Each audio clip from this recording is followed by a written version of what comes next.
Hi friends, welcome back to our channel TNPSC kingdom. இன்னைக்கு நம்ம 11th ஹிஸ்டரியில முகலாயர் லெசன் பார்க்க போறோம். முகலாயர் lesson part 2 and part 1 video வந்து நம்ம சேனல்ல போஸ்ட் பண்ணியிருக்கோம். அதை பார்த்துட்டு அதுக்கப்புறம் பார்ட் 2 பார்த்தீங்கன்னா உங்களுக்கு கிளியரா புரியும்.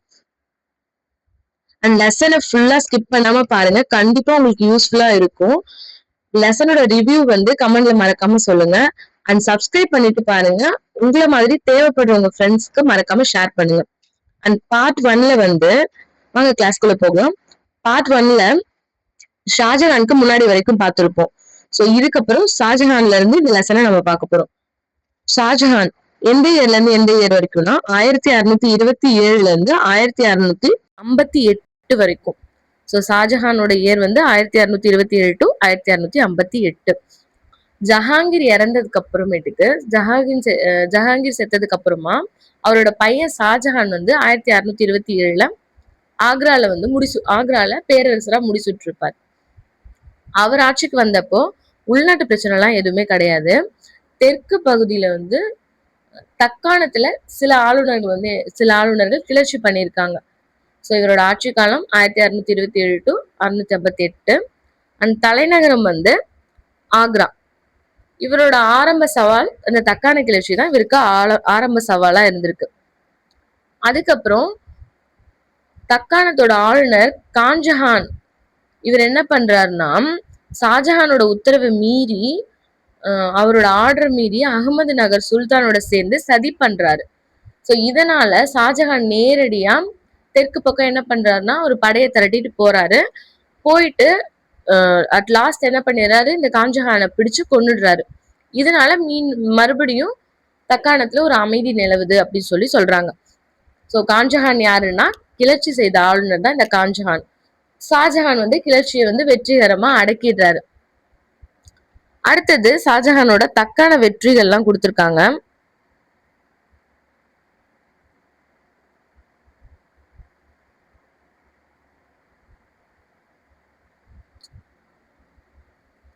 ஷாஜஹானோட முக்கிய நோக்கம் என்னன்னு பாத்தீங்கன்னா முகலாய பேரரசை வந்து பெருசாக்கணும். ஆல்ரெடி அது பேரரசு தான், அவர் அதை இன்னுமே பெருசாக்கணும் அப்படின்னு சொல்லி ஒரு அவரோட நோக்கமே அதான் இருக்கு. அவர் வந்து அகமது நகர் அரசு இருக்கு பாத்தீங்களா, அதை வந்து முழுசாவே என்ன பண்ணிடுறாருன்னா ஆக்குபை பண்ணிடுறாரு. அதுக்கப்புறம் பிஜப்பூர், கோல்கண்டா இது எல்லாத்தையுமே வந்து ஆதிக்கம் செலுத்தி கப்பம் கட்ட ஒத்துக்க வைக்கிறாரு. ஸோ அகமது நகரை வந்து டைரக்டா ஆக்குபை பண்ணிடுறாரு, அவரோட கண்ட்ரோல்ல கொண்டு வந்துடுறாரு. பிஜப்பூர், கோல்கண்டா இதெல்லாம் கப்பம் அதாவது வரி செலுத்தி கீழ்ப்படிந்த அரசு இதெல்லாமே.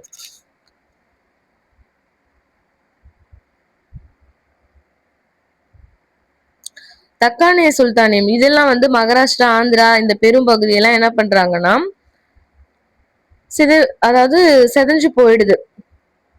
செதஞ்சதுக்கு அப்புறமேட்டுக்கு பிரபுக்கள் கோல்கண்டா, பிஜப்பூர் இந்த பகுதியெல்லாம் என்ன பண்றாங்கன்னா புதிய அரசா வந்து ஆரம்பமாகறாங்க. இதை வந்து தக்கான சுல்தானியம் அப்படின்னு சொல்லி சொல்றாங்க. அதுதான் இந்த பாக்ஸ்ல கொடுத்துருக்காங்க. தக்கான சுல்தானியம் என்ன அப்படின்னு சொல்லி ஒரு கொஸ்டின் கண்டிப்பா கேட்பாங்க. ஸோ இதை நோட் பண்ணி வச்சுக்கோங்க.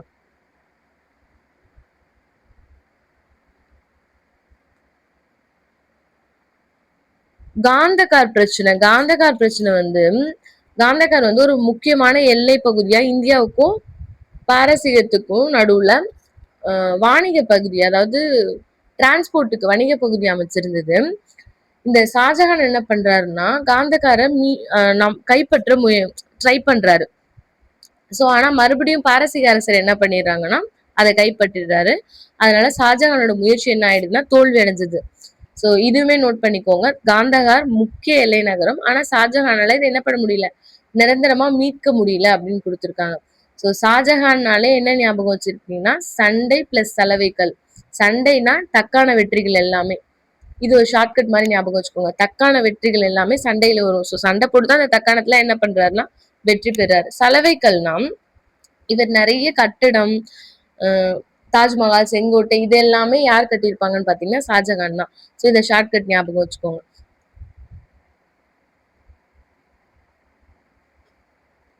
ஆயிரத்தி 641 ஷாஜஹானோட அமைச்சரும் மாமனாருமான ஆசாப் கான் என்ன பண்ணிடுறாரு, இறந்துடுறாரு. ஷாஜஹானோட முன்னாள் எதிரி நூர்ஜஹான் வந்து 1645 டிசம்பர் வரைக்கும் உயிரோட இருக்காங்கன்னு சொல்லி இதுல இந்த பாயிண்ட்ல கொடுத்துருக்காங்க. ஸோ இது நோட் பண்ணிக்கோங்க. ஆசாப் கான் எப்ப மரணம் அடைந்தாரு, நூர்ஜஹான் எந்த இயர் வரைக்கும் உயிரோட இருந்தாங்க. ஸோ இந்த இயர் எல்லாம் நோட் பண்ணி படிச்சு வச்சுக்கோங்க. அண்ட் இதை வந்து ஒரு ஸ்கிரீன்ஷாட் எடுத்துக்கோங்க. எந்தெந்த முகலாயர் காலத்துல வந்து ஆங்கிலேயர்கள் எந்தெந்த இயர்ல இருந்தாங்க, யார் யாரு அப்படின்னு சொல்லி கொடுத்துருக்காங்க. இது எல்லாமே கண்டிப்பா மனப்பாடம் பண்ணிக்கோங்க. இந்த இயர் எல்லாமே இந்த இயர்ல இருந்து கண்டிப்பா ஒரு கொஸ்டின் வரும். இது ஒரு ஸ்கிரீன்ஷாட் எடுத்துக்கோங்க.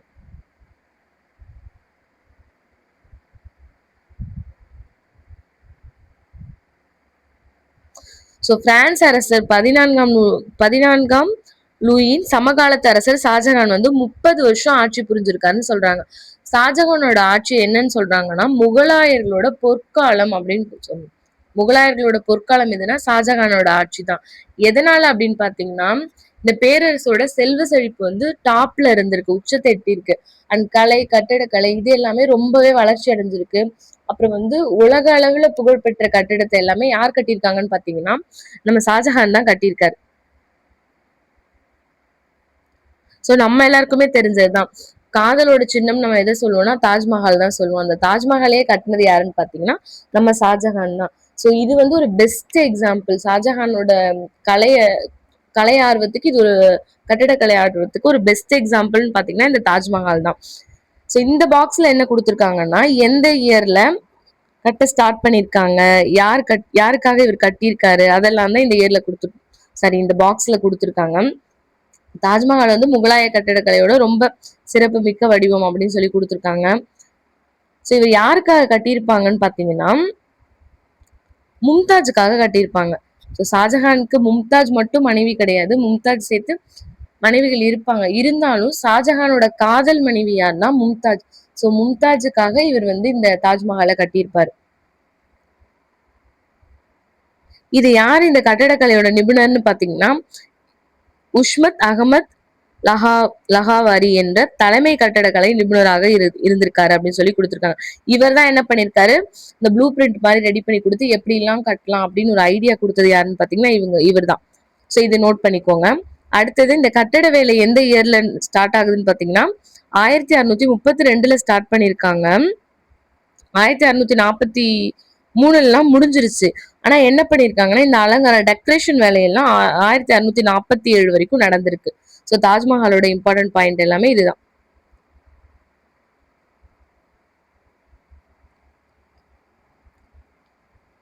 தாஜ்மஹால் யாரோட நினைவா கட்டினாங்கன்னா மும்தாஜோட நினைவா கட்டுறாங்க. எங்கன்னா ஆக்ரா பகுதியில. அதுக்கப்புறம் இவர் கட்டின மத்த முக்கியமான கட்டிடம் எதுன்னு பாத்தீங்கன்னா தாஜ்மஹால் மட்டும் இல்லாம நிறைய கட்டிடம் கட்டியிருப்பாரு. எதுன்னு பாத்தீங்கன்னா செங்கோட்டை. இது எங்கன்னு பாத்தீங்கன்னா டெல்லி. இதை நோட் பண்ணிக்கோங்க. டெல்லியில செங்கோட்டை, அதே டெல்லியில வந்து ஜாமா மசூதி, அதுக்கப்புறம் மயிலாசனம், இந்த வைரம் தங்கம் இதெல்லாம் பதிச்ச அரச அரியணை வந்து மயிலாசனம் இவர் ஆட்சி காலத்துலதான் வந்திருக்கும். அடுத்து வாரிசுரிமை. அதுக்கப்புறம் ஷாஜஹான் பீரியட்ல ஷாஜஹானுக்கு வயசானதுக்கு அப்புறம் வாரிசுரிமை போர், அதாவது இவருக்கு அப்புறம் யார் ஆட்சிக்கு வரணும் அப்படின்னு போர் நடந்திருக்கும். ஏன்னா இவருக்கு வந்து மொத்தம் 4 பசங்க. இப்போ ஒரு பையன் இருந்தா டைரக்டா இவருக்கு அப்புறம் அடுத்த அரசர் யாருன்னு சொல்லி அவங்கள வந்து முடிசூட்டிடுவாங்க. 4 பையன் இருக்கும்போது 4 பேருக்குமே என்ன தோணுனா நம்மளோட அப்பா தானே, அப்ப அவரோட ஆட்சியை நம்ம தானே உட்காரணும் அப்படின்ற ஆசை வந்து 4 பேருக்குமே இருக்கும். சோ இவரோட 4 மகன் யார் யாருன்னு பாத்தீங்கன்னா தாரஷிகோ, ஹூஜா, அவுரங்கசீப், முராத் பக்ஷ். இவங்களுக்கு நடுவுல ரொம்ப கடுமையா வாரிசுரிமை போர் நடக்குது.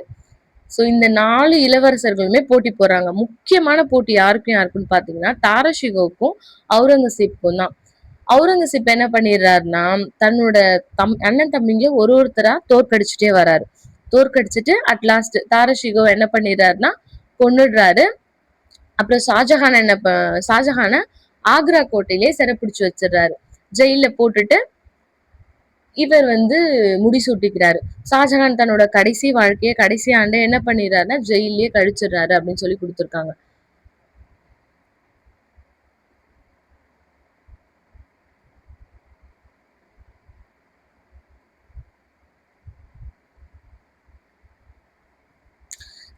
டில்லி அரியணைக்காக வாரிசுரிமை போர்ல வந்து அவுரங்கசீப் கூட தோத்தார் இல்லையா தாரஷிகோ, அவர் வந்து தத்துவ ஞான இளவரசர் அப்படின்னு சொல்லி சொல்றாங்க. அவர் யாருன்னா தத்துவ ஞான இளவரசர். இதை நோட் பண்ணிக்கோங்க. இதுவுமே ஒரு கொஸ்டினா கேட்க நிறையவே சான்ஸ் இருக்கு. இதுக்கப்புறம் நம்ம அவுரங்கசீப் பத்தி பார்க்க போறோம். ஏன்னா ஷாஜஹானுக்கு அப்புறம் அரசர் யாருன்னா அவுரங்கசீப் தான். வாரிசுரிமை போர்ல ஜெயிச்சது அவுரங்கசீப். அவர் என்ன பண்ணிடுறாருன்னா ஷாஜஹானை சிறைப்பிடிச்சு வச்சிடறாரு. நெக்ஸ்ட் அவுரங்கசீப் அரியணை ஏறுதல். இவரோட ஆட்சி காலம் பாத்தீங்கன்னா 1658 இருந்து 1777 வரைக்கும். சோ முகலாய பேரரசிலேயே ரொம்ப வலிமையான ரொம்ப ஸ்ட்ராங்கான அரசர் யாருன்னு பாத்தீங்கன்னா அவுரங்கசீப் தான். அவுரங்கசீப் ஆலம்கீர், இதுக்கு மீனிங் வந்து உலகை வெல்பவர். இயர் 1658 இருந்து 1877. சோ முதல் 25 வருஷத்தை என்ன பண்ணிருக்காருன்னா வட இந்திய அரசியல்ல பெருசா இவர் வந்து ஈடுபட்டிருக்காரு அப்படின்னு கொடுத்திருக்காங்க.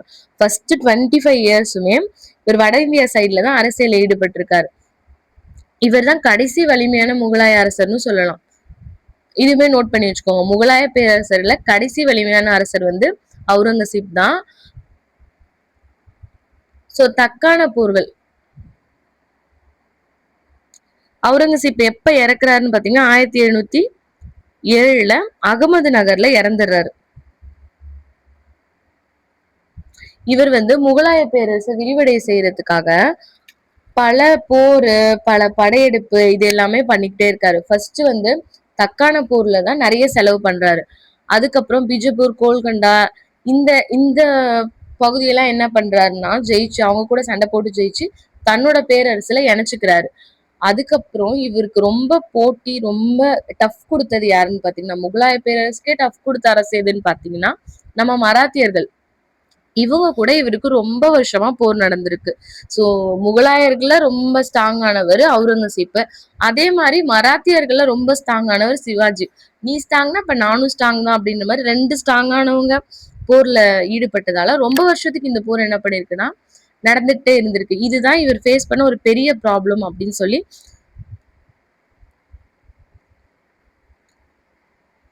நம்ம தெரிஞ்சுக்கலாம். இவர் ஃபேஸ் பண்ண ஒரு பெரிய ப்ராப்ளம்னு பாத்தீங்கன்னா இந்த மராத்தியர்கள் கூட போர் பண்ணி இவர் காலத்தை பாதியை கழிச்சதுதான் இவர் ஃபேஸ் பண்ண பெரிய ப்ராப்ளமே. இவரோட மத கொள்கை பாத்தீங்கன்னா அக்பர் மாதிரி இல்ல. இவரு அக்பர் எப்படின்னா மத சகிப்பு தன்மையோட இருந்தார். எல்லா மதத்துக்குமே அவர் ஆதரவு கொடுத்தாரு. ஆனா அவுரங்கசீப் வந்து கடுமையா மத கொள்கையை ஃபாலோ பண்ணியிருக்காரு. ஜிஷியா வரியை அக்பர் ஒழிச்சிருப்பாரு இல்லையா, அதை மறுபடியும் இவர் என்ன பண்ணிருந்தாருன்னா ஜிஷியா வரியை அறிமுகப்படுத்துறாரு. சோ இதுவுமே இம்பார்ட்டன்ட் பாயிண்ட். ஜிஷியா வரியை மீண்டும் அறிமுகப்படுத்தியவர் யார் அப்படின்னா அவுரங்கசீப். இதை நோட் பண்ணிக்கோங்க. ஜிஷியா வரியை மீண்டும் அறிமுகப்படுத்தியவர் அவுரங்கசீப். இவர் சில இந்து கோயிலையுமே இடிக்கிறதுக்கு உத்தரவு கொடுக்கிறாரு. சோ அதனால இவர் வந்து பல இந்து அரசர்களோட ஆதரவை இழக்கிறாரு. சோ இப்ப இந்து அரசர்கள் இந்து கோயில்களை இடிக்கிறாருன்றப்போ அந்த இந்து அரசர்கள்லாம் என்ன பண்ணுவாங்க, இவர் மேல ஒரு அதிருப்தி வரும் இல்லையா. சோ அதனால அவங்களோட ஆதரவுலாம் இவர் என்ன பண்ணிடுறாருன்னா இழந்துடுறாரு. சோ இவருக்கு அப்புறம் முகலாய பேரரசோட வீழ்ச்சி வந்து ஸ்டார்ட் ஆயிடுது. முகலாய பேரரசு வீழ்ச்சி ஸ்டார்ட் ஆயிடுது. எதனால அப்படின்னா நிறைய போரு, நிறைய ராணுவ செலவு அண்ட் அதுக்கப்புறம் இவர் ஃபாலோ பண்ண மத கொள்கையால ஏற்பட்ட எதிர்ப்பு, இது எல்லாமே முகலாய பேரரசு வந்து ரொம்ப பலவீனப்படுத்துது. ஸோ 1770 அப்புறம் முகலாய பேரரசு என்ன ஆகுதுன்னா ரொம்ப டவுன் ஆயிட்டே போகுது. கடைசி வலிமையான மன்னர் அவுரங்கசீப்.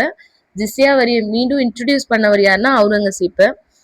முகலாய பேரரசு வீழ்ச்சி அடைய தொடங்கிய ஆண்டுன்னா 1777. இந்த இயரை வந்து வீழ்ச்சி அடைய தொடங்கிய ஆண்டுன்னு ஞாபகம் வச்சுக்கோங்க.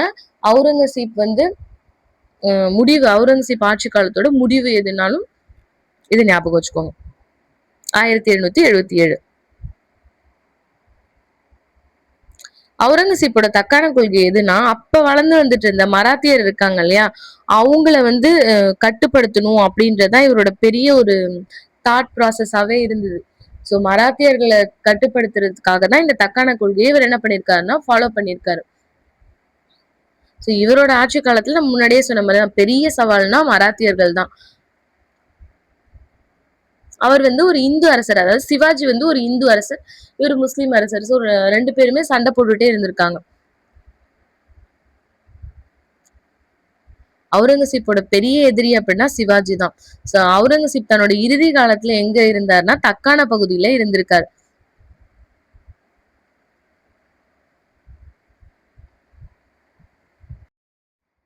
அவுரங்கசீப்போட கடைசி காலத்துல தக்கான பகுதியில தான் இருந்திருக்காரு. தக்காணத்தை வந்து புகலிடமா, அதாவது தக்காணத்துல யார் இருந்திருக்காங்கன்னா அவரோட பையன் இளவரசர் அக்பர் வந்து அந்த கிளர்ச்சியை ஒடுக்குறதுல நோக்கமா இருந்திருக்காரு. அவுரங்கசீப் எப்ப தக்காணம் வராரு அப்படின்னா 1682 தக்காணம் வராரு. 1707 வரைக்குமே தக்காணத்திலே தங்கிடுறாரு. இதுமே நோட் பண்ணிக்கோங்க. எந்த இயர்ல இருந்து எந்த இயர் வரைக்கும் தக்காணத்திலே தங்கி இருக்காருன்னு பாத்தீங்கன்னா 1682 இருந்து 1707 வரைக்குமே தக்காணத்திலே இருந்துடுறாரு. சுல்தான் சிக்கந்தர் அடில் ஷா அவர் வந்து அவுரங்கசீப்போட நிறைய படையெடுப்பெல்லாம் என்ன பண்ணிருக்காருன்னா நிறைய படையெடுப்புக்கு ஆப்போசிட்டாவே நின்று இருக்காரு. அதனால அவுரங்கசீப்ப 1685 தன்னோட பையனை ஆஷம் ஷாவை அனுப்பி வைக்கிறாரு. ஸோ அவரை அனுப்பி வச்சுமே யூஸ் எதுவுமே இல்லை. ஸோ அவுரங்கசீப்க்கு அப்புறம் பாத்தீங்கன்னா ரொம்ப ஸ்ட்ராங்கான அரசர்கள் யாருமே இருந்திருக்க மாட்டாங்க. ஸோ அந்த மாதிரி அவங்களை அனுப்பி வச்சதுல யூஸ் எதுவுமே இல்லைன்றதால மறுபடியும் இன்னொரு பையனை ஷா ஆலம் என்ன பண்றாருன்னா பிஜப்பூரை போயிட்டு கைப்பற்றிட்டு வா அப்படின்னு சொல்லி அவரை அனுப்பி வைக்கிறாரு. அதுக்கப்புறம் ஷியா முஸ்லிமான பிஜப்பூர் சுல்தான் என்ன பண்ணிருக்காருன்னா அந்த கோட்டையை வந்து ஸ்ட்ராங்கா பாதுகாத்திருக்காரு. அடுத்தது மராத்தியருக்கு எதிராக அவுரங்கசீப்பின் நடவடிக்கைகள். சோ இவர் இந்த சிவாஜி தான் வந்து மராத்திய அரசரான சிவாஜி வந்து அவுரங்கசீப்க்கு ஒரு பெரிய சவாலா இருந்திருக்காரு. சோ அதனால இவர் என்ன பண்ணிருக்காருன்னா தன்னோட தளபதி ஷேஷ்டர் கான், ஜெய்சிங் இவங்களெல்லாம் அனுப்பி அவரை வந்து புடிச்சிட்டு வர சொல்லியிருக்காங்க. சோ ஒரு டைம் என்ன பண்ணிடுவாங்கன்னா சிவாஜியை பிடிச்சிட்டுமே அந்த ஜெய்சிங் என்ன பண்ணிடுவார்னா பிடிச்சிட்டு வந்துருவாரு. வந்தக்கப்புறம் நம்ம சிவாஜி என்ன பண்ணிடுவார், அங்க இருந்துமே தப்பிச்சு ஓடிடுவாரு. சிவாஜி அப்ப என்ன முறையை ஃபாலோ பண்ணிருப்பாருன்னா போர் முறைய கொரில்லா போர் முறையை வந்து ஃபாலோ பண்ணிருப்பாரு. 1680 53 வயசு வரைக்குமே, அதாவது சிவாஜி இறக்குற வரைக்குமே முகலாய பேரரசுக்கு ஆப்போசிட்டா போர் செஞ்சுட்டே இருந்திருக்காரு. அவுரங்கசீப் இறந்ததுக்கு அப்புறமேட்டுக்கு முகலாய பேரரசும் வந்து எண்டுக்கு வந்துருச்சு, முடிவுக்கு வந்துருச்சு அப்படின்னு சொல்றாங்க. அடுத்தது அவுரங்கசீப்போட மத்த நடவடிக்கைகள் பாருங்க. குரு தேஜ் பகதூரை என்ன பண்ணிருக்காருன்னா கொன்னு இருக்காரு அவுரங்கசீப். அவருக்கு எதிராக யார் யார் இருக்காங்களோ அவங்கள வீழ்த்துறது, அவங்க கொல்றது, இது எல்லாமே அவுரங்கசீப் பண்ணிருக்காரு. சோ சொந்த தம்பிங்களே கொன்னுட்டு ஆட்சிக்கு வந்தவர் தானே. சோ அவங்களுக்கு எதிராக இருக்கவங்கள கொல்றது வந்து ஒரு பெரிய விஷயம் இல்லை அவருக்கு. 1689 சாம்பஜி, அதாவது சிவாஜியோட பையனை என்ன பண்ணிருக்காருன்னா கைது பண்ணி கொண்டு இருக்காரு. அடுத்தது பிஜப்பூர், கோல்கொண்டா இந்த சுல்தானியம்லாம் என்ன பண்ணிருக்காங்கன்னா இவர்கிட்ட சரணடைஞ்சிருக்காங்க அவுரங்கசீப் கிட்ட. அவுரங்கசீப் வந்து ஜிசியா வரிய மறுபடியும் இன்ட்ரோடியூஸ் பண்ணிருக்காரு. அண்ட் என்ன பண்ணிருக்காருன்னா புதுசா எந்த கோயிலுமே கட்டக்கூடாது அப்படின்ற ஒரு ஆர்டருமே அவரு கொடுத்திருக்காரு. ஆனா பழைய கோயில்லாம் வந்து புதுசு பண்ணிக்கலாம், ஐ மீன் பழுது பண்ணிக்கலாம், பழுது நீக்கம் பண்ணிக்கலாம்ன்ற ஒரு இதுவுமே கொடுத்திருக்காரு.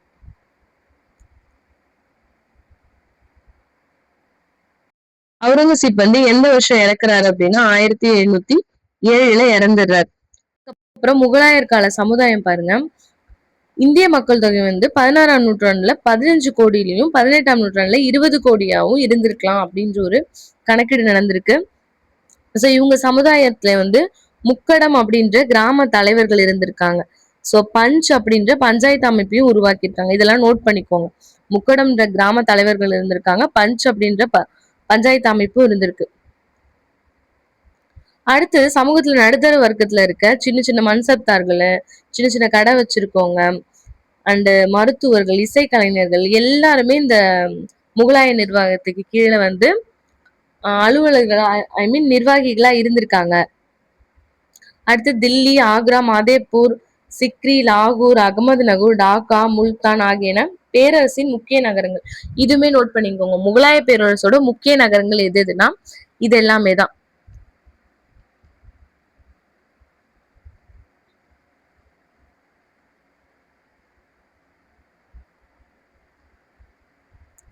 அடுத்து மன்சப்தாரி முறை இருந்திருக்கு. மன்சப்தாரி முறைனா மன்சப்தார்களான பிரபுகளுக்கு வந்து ஜாகீர் அப்படின்ற ஊதியம், அதாவது ஜாகீர்னா இவங்க வந்து ஒரு ஒரு ஸ்பெசிபிக் ஒரு குறிப்பிட்ட நிலத்தை கொடுத்துருவாங்க.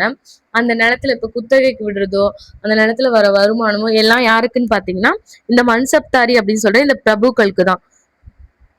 இதுதான் வந்து ஜாகிர் முறை அப்படின்னு சொல்றாங்க.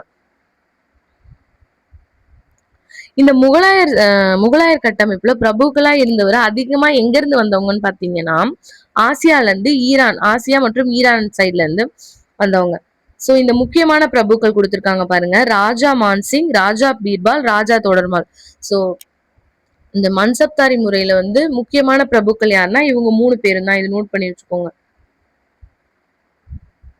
ஜஹாங்கீர், ஷாஜஹான், அவுரங்கசீப்லாம் என்ன பண்ணிருக்காங்கன்னா மராத்தியரை பிரபுக்களா நியமிச்சிருக்காங்க. இந்த இந்த ஒரு நிலங்களை மானியமா வழங்கி பிரபுக்களா வச்சிருந்தது வந்து இவங்க 3 பேர் தான், ஜஹாங்கீர், ஷாஜஹான், அவுரங்கசீப். எக்ஸாம்பிளுக்கு வந்து சிவாஜியோட அப்பா ஷாஜி இருக்காரு இல்லையா, அவர் கொஞ்ச நாள் வந்து ஷாஜஹான் கிட்டதான் வேலை செஞ்சிருப்பார்.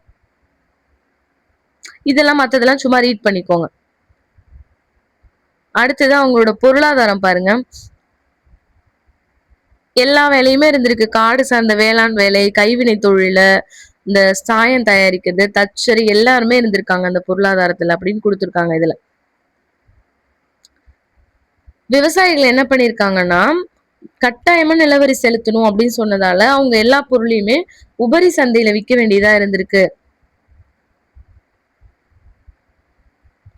கற்கானா அப்படின்ற தொழிற்கூடமும் விலையுயர்ந்த கைவினை பொருட்கள் செய்யறதுக்கான இடமா இருந்திருக்கு. அண்ட் முகலாயர் பீரியட்ல இலக்கிய வளர்ச்சி எப்படி இருந்திருக்குன்னு பார்ப்போம். இலக்கிய வளர்ச்சி வந்து பாரசீக மொழி தான் அரசவையோட அதிகாரப்பூர்வ மொழியா இருந்திருக்கு. அக்பர் காலத்துல மொழிபெயர்ப்புக்குன்னே ஒரு துறை வச்சிருந்திருக்காரு. எதுக்காகன்னு பாத்தீங்கன்னா நிறைய இந்திய நூல்களை வந்து பாரசீக மொழிக்கு டிரான்ஸ்லேட் பண்றாரு. அப்படி மொழிபெயர்த்த நூல் என்னென்னு பாத்துக்கோங்க, நோட் பண்ணிக்கோங்க. அக்பர் பீரியட்ல மொழிபெயர்ப்புக்குன்னே ஒரு துறை இருந்திருக்கு. சோ அவங்க என்ன பண்ணிருக்காங்க, இந்திய நூல்கள் எல்லாத்தையுமே பாரசீக மொழிக்கு வந்து டிரான்ஸ்லேட் பண்ணிருக்காங்க. அப்படி மொழிபெயர்த்த முக்கியமான நூல் எதுன்னு பாத்தீங்கன்னா ராமாயணம், மகாபாரதம், அதர்வ வேதம், விவிலியம், குரான். சோ இந்த 5மே மொழிபெயர்த்த நூல்கள். இதனால இந்தியாவோட பல மதங்களோட கருத்துக்களுமே என்ன பண்ணிருக்குன்னா பரவி இருக்கு. இம்பார்ட்டன்ட் என்ன, அரசவை மொழி பாரசீகம், உருவாக்கியவர் அக்பர். அடுத்து ஓவியக்கலை. முகலாயர்களோட ஓவியக்கலை வந்து ஜஹாங்கீர் தான் வந்து ஓவியக்கலையை ரொம்ப என்கரேஜ் பண்ணியிருக்காரு.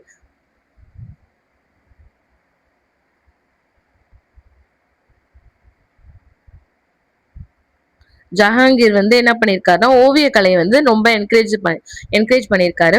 முகலாயர் கால ஓவியம் வந்து பன்னாட்டு அளவில், அதை இன்டர்நேஷனல் லெவல்ல அங்கீகாரமும் வாங்கியிருக்கு.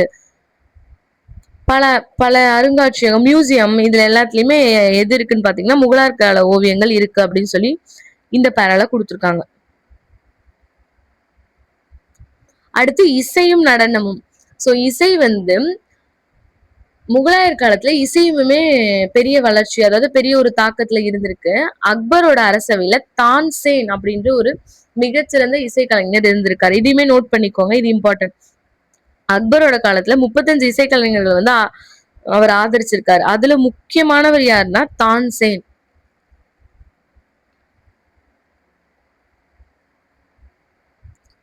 அடுத்து இலக்கியம் நம்ம ஆல்ரெடி பார்த்துட்டோம். இலக்கியம் அவங்க எந்தெந்த நூலை வந்து டிரான்ஸ்லேட் பண்ணாங்க.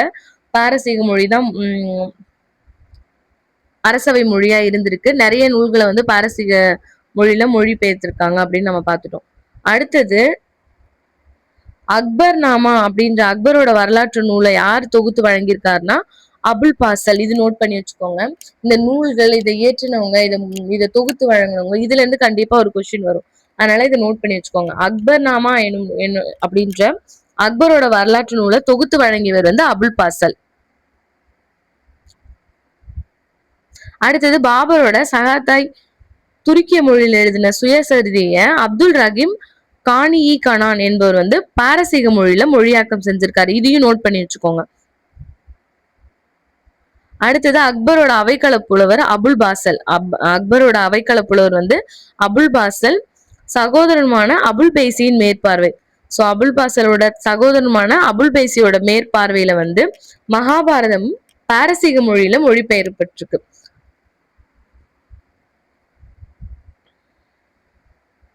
முகலாயர் காலத்துல வந்து சமஸ்கிருத நூல்களுமே என்ன பண்ணிருக்காங்கன்னா எழுதியிருக்காங்க. சோ அதெல்லாமே ஒரு ஆச்சரியத்துக்கு உண்டான விஷயம் அப்படின்னு கொடுத்திருக்காங்க.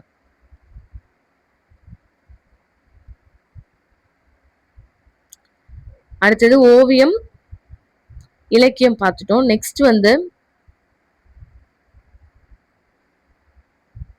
கட்டடக்கலை.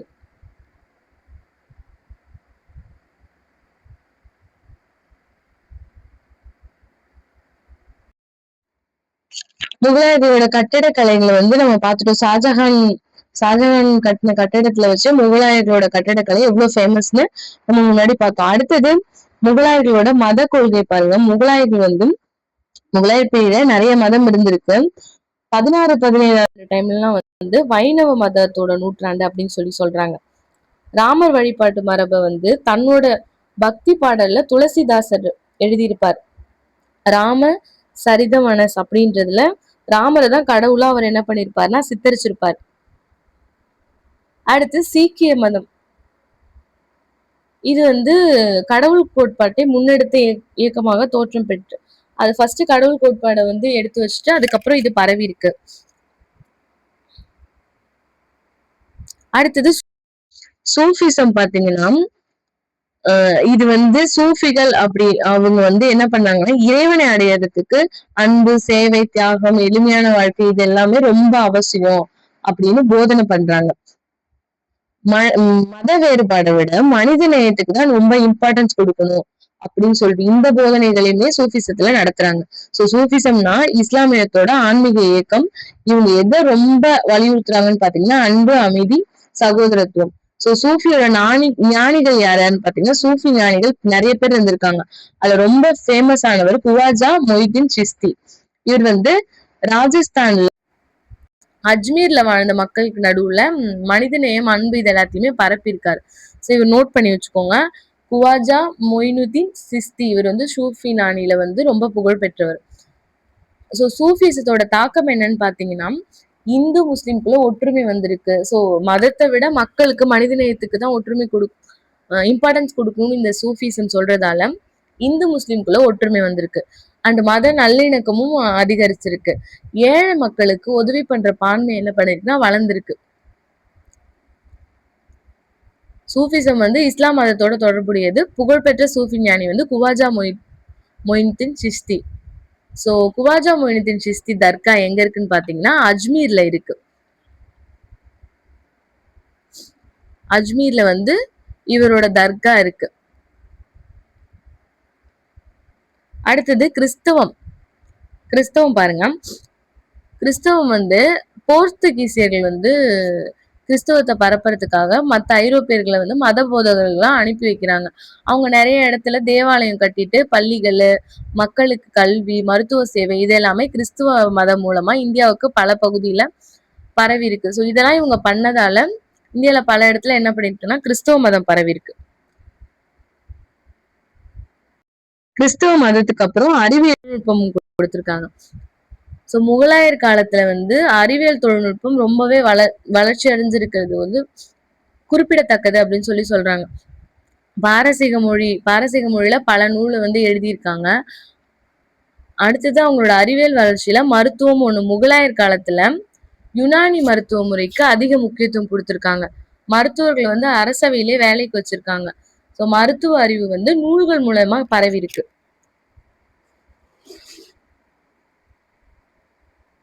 நூல்கள் மூலமா என்ன பண்ணிருக்குன்னா மருத்துவ அறிவு பரவி இருக்கு.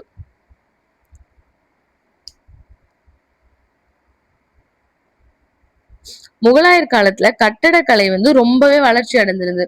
முகலாயர் காலத்துல கட்டடக்கலை ரொம்ப இம்பார்ட்டன்டான ஒண்ணா இருந்திருக்கு. கட்டடக்கலை அந்த முகலாயர் கட்டடக்கலையை வச்சுதான் அவங்க எந்த அளவுக்கு ஆட்சி பண்ணியிருக்காங்க, எங்கெல்லாம் ஆட்சி பண்ணியிருக்காங்க நம்ம தெரிஞ்சுக்கிறோம். முகலாயர்கள் வந்து கட்டடக்கலையில சிறந்து விளங்கியிருக்காங்க. முகலாய கட்டடக்கலையோட சிறப்பு என்னன்னு பாத்தீங்கன்னா சிவப்பு மணல் கல்லு, வெள்ளை பளிங்கு கல்லு, பெரிய பெரிய குவிமாடம், ரொம்ப உயரமான மினாரு, அழகான தோட்டம் இது எல்லாமே முகலாயர் கட்டிடத்துல ரொம்ப புகழ் பெற்றது. இந்தியா பிளஸ் பாரசீக பாணியில தான் முகலாயர்களோட கட்டடக்கலை இருந்திருக்கு. சோ அக்பரோட கட்டடங்கள் பாருங்க. மால்பூர் சிக்ரி அப்படின்றது அக்பர் கட்டின நகரம். ஸோ மாதேப்பூர் சிக்ரி அக்பர் கட்டிய நகரம், இது நோட் பண்ணிக்கோங்க. அக்பர் கட்டிய நகரம் வந்து மாதேப்பூர் சிக்ரி. அடுத்து ஷாஜஹானோட கட்டடங்கள்லாம் பாருங்க. ஷாஜஹான் காலத்துல கட்டடக்கலை வந்து உச்ச நிலையில இருந்து நம்ம முன்னாடியே பார்த்தோம். அவரோட கட்டடங்கள் வந்து தாஜ்மஹால், இது வந்து மும்தாஜ் மஹால், அதாவது மும்தாஜோட நினைவா ஆக்ரால கட்டினது. செங்கோட்டை, இது டெல்லியில. ஜமா மசூதியும் டெல்லியில. இந்த கட்டடங்கள்லாம் வந்து ஒரு பெஸ்ட் எக்ஸாம்பிள் அப்படின்னு சொல்றாங்க. கட்டடக்கலையில இம்பார்ட்டன்ட் பாயிண்ட் எல்லாம் இதுதான். ஜமா மசூதி, மெலிசான கோபுரம், கவிகை மாடம், உயரமான கோபுரம், இந்த மினார், இது எல்லாமே ரொம்ப ரொம்ப அழகாவே முகலாயர்கள் என்ன பண்ணிருக்காங்கன்னா அவங்களோட காலத்துல கட்டியிருக்காங்க. ஓவியம் இது எல்லாமே நம்ம ஆல்ரெடி பார்த்துட்டோம். இசையும் நடனமும் பார்த்தாச்சு. ஸோ இலக்கியமும் எந்த அளவுக்கு இருந்திருக்குன்னா, அக்பர் வந்து மொழிபெயர்ப்புக்குனே ஒரு தனியா ஒரு துறையை வச்சு இலக்கிய வளர்ச்சியில ரொம்ப இம்பார்ட்டன்ஸ் கொடுத்திருக்காரு அப்படின்றதையுமே நம்ம தெரிஞ்சுக்கிட்டோம்.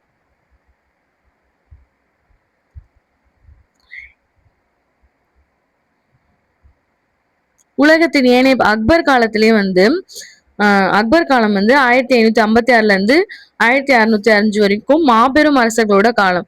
ஸோ அவருக்கு ரொம்ப பக்கத்துல சமகாலத்துல இருந்த இங்கிலாந்து பேரரசி தான் யாருன்னா எலிசபெத்.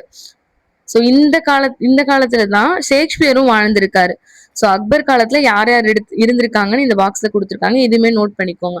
ஓகே ஃப்ரெண்ட்ஸ், முகலாயர்களோட லெசன் இதோட முடியுது. பார்ட் 1 நம்ம சேனல்ல போஸ்ட் பண்ணியிருக்கோம். இது பார்ட் 2.